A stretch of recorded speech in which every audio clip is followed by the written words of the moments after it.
ندعو الأخ مطيع الرحمن من الصف الثاني من القسم الخاص أن يأتي إلى المنصة ويخطب خطبته حول الموضوع سيرة سيدنا محمد صلى الله عليه وسلم.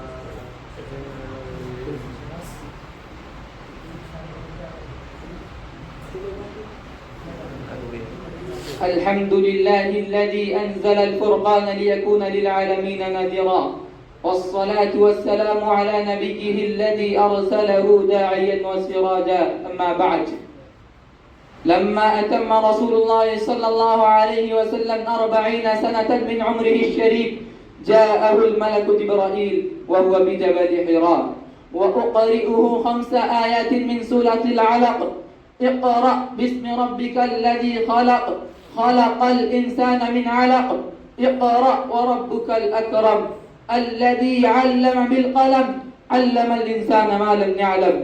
وكان ذلك أول يوم من أيام نبوته صلى الله عليه وسلم، وكان ذلك أول يوم من أيام الوحي الرباني، وكان ذلك اليوم صبحا صادقا وسعادة دائمة للإنسانية التي كانت واقفة على شفا جرف النهار أو حفرة من النار. فكانت أول من آمنت بنبوته ورسالته زوجها خديجة، ثم أسلم علي بن أبي طالب، ثم أسلم زيد بن حارثة، وأسلم أبو بكر بن أبي قحافة، وأسلم بدعوته عدد من أشراف قريش لهم مكانة وشرف، حتى بلغ عدد الداخلين في الإسلام نحو من 30 من الرجال والنساء ومن الأحرار والعبيد.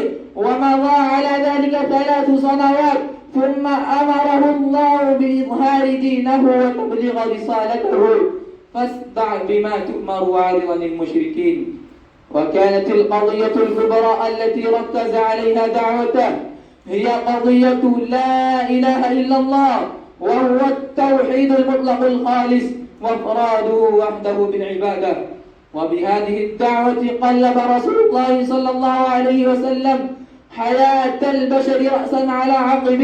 هنا قامت قريش لتكذيب الرسول وترويج الاتهامات، وواجهت الدعوة بالسخرية والاستهزاء، ولكن الرسول الكريم صلى الله عليه وسلم بقي صامدا رغم جميع هذه المحاولات السلبية.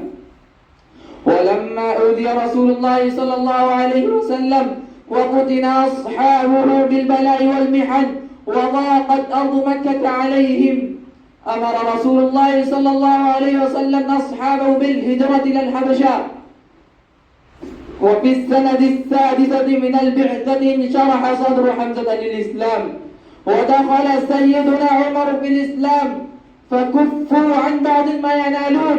وحين اشتدت مقاومة قريش للدعوة الإسلامية هاجر رسول الله صلى الله عليه وسلم إلى الطائف كي يبحث عن مكان جديد للدعوة الإسلامية، ولكن ثقيف لم تستجب له أدنى استجابة، وأغرى زعماؤها وأشرافها صبيانهم وسفهاءهم يرشقونه بالحجارة حتى أدموه. فتجلت سبحانه وتعالى فيطلب إلى السماوات العلى لكي يسري عن نفس النبي صلى الله عليه وسلم مواساة له وتكريما وتثبيتا لقلبه المبارك المحزون. أذن للهجرة إلى يثرب ليجعلها الله من حكمته مدينة منورة ومنبعا حضاريا، وليجعل الله من حكمته كلمة الله هي العليا، وكلمة الذين كفروا هي السفلى. تم حادث الهجرة بفضل الله وبدعوة الأنصار إلى استضافة رسول صلى الله عليه وسلم. وقد مدح الله هؤلاء الأنصار المستضعفين بقوله تعالى: والذين تبوأوا الدار من قبلهم يحبون من هاجر إليهم ولا يجدون في صدورهم حاجة مما أوتوا ويؤثرون على أنفسهم ولو كان بهم خصاصة.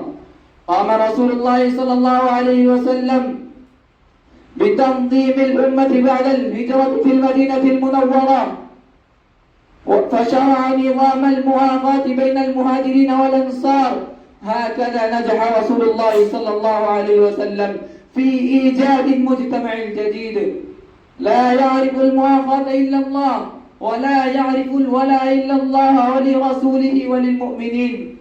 ثم كان هذا المجتمع الجديد مفتوحا لمن أراد أن يلتحق بأهل الإيمان.